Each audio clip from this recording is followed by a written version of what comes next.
What up, world? Established Rich coming right back at you. Ladies and gentlemen, this one ain't easy for me to deliver. This right here is personal. Not because I know Lil Wayne personally, but because I know what he once represented. And because when we talk about the Carter series, we ain't just talking about albums. We talking about moments, milestones, definitions of an era. But now, here we are. The Carter 6, Lil Wayne's 14th studio album. And after listening to this album multiple times, after sitting with it, after giving it the fair shake that an artist of his caliber deserves, I gotta tell you, I'm not impressed. Let me start with the love first. Lil Wayne is still one of the greatest to ever pick up a mic. The wordplay, the technical ability, the influence, unquestionable. Nobody will ever take that from him. But the issue right now, in 2025, is not whether or not Wayne can still rap. It's whether or not Wayne can still make a great album. And that's where the problems begin. Because there's a difference between being able to kill a verse and being able to build an album. The difference between executing a feature and executing a cohesive project. On a feature, you put Wayne in a room with 21 Savage, Tyler the Creator, Nicki Minaj, J. Cole, or whoever. He's still dangerous. He's still special.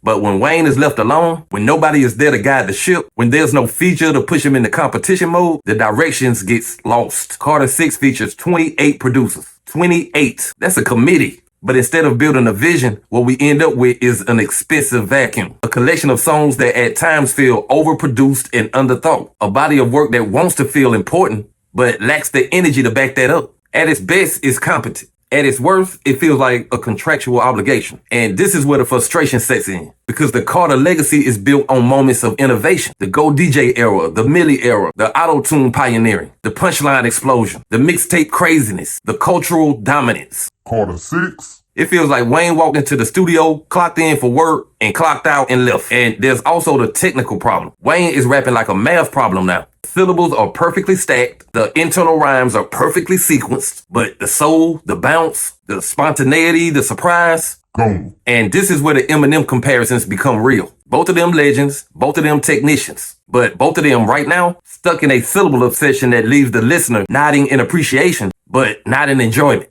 And then there's the production. We got Bono, Wyclef, Jelly Roll, Big Sean, 2 Chainz, and yes, even Andre Bocelli on vocals. Who exactly is this album for? It's like watching a blockbuster movie with too many celebrity cameos. The features don't even compliment Wayne. They feel like a label strategy, not chemistry. And this is where we get to the heart of the matter. Wayne has said publicly that he doesn't listen to other music, that he doesn't keep up with what's happening in the game. And my question is simple.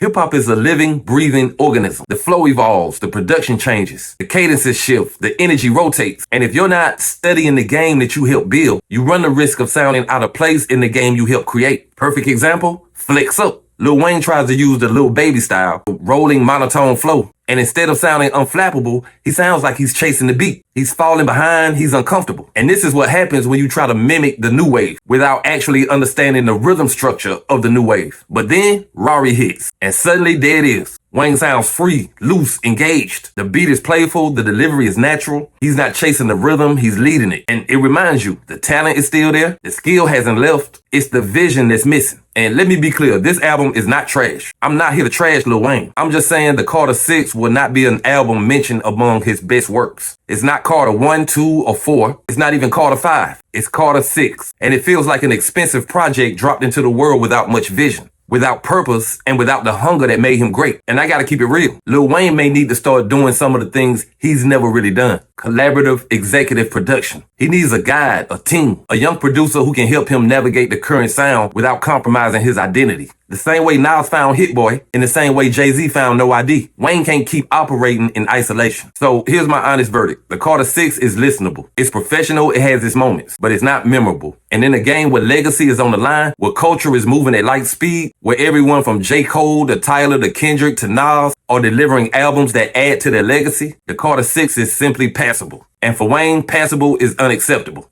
I say this with all due respect because I'm rooting for him. But rooting for somebody ain't the same as making excuses for them. And right now, Lil Wayne needs somebody in his circle to look him dead in the eyes and say, you still got it, but you need help finding it again. But hey, that's just my opinion. What's yours? Like, comment, subscribe, Established Rich. I'll be back with another one. Peace.